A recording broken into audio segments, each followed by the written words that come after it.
Alright mga kapalong, ito po ang problema namin dito sa aming munting manukan. Ayan po yung tubig oh. Talagang tinutubig po rito. Ayan, hanggang dun po yan.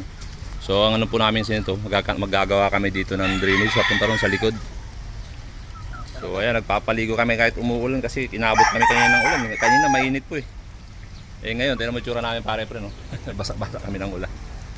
Oh, ayan po yung ano natin, tinutubig talaga. So, problema rin po yan. Gagawa natin ang paraan pag ano. Ayan, no?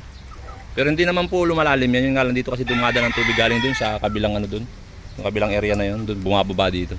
So, magkakanal kami. Papunta ron. Kapag ano na. Pag may ano na tayo. Baka yung damo. Iayusin natin yung patag ng lupa. Para pababa yung tubig dun. Okay, tubig dun. Doon sa ranging natin, tinutubig din po dun. Meron naman pong kanal yan papunta ron sa ilog. Papunta ron. Paikutin natin. So tsatsagaan talaga natin ito kasi siyempre pangarap natin ito eh. So hindi talaga maiwasan ganyan mga problema. At least napag-aaralan natin yung area. Makikita natin kung paano natin gagawin adjustment sa amin. So tuloy lang tayo mga kapalong. Siyempre pangarap natin to. Maraming salamat po.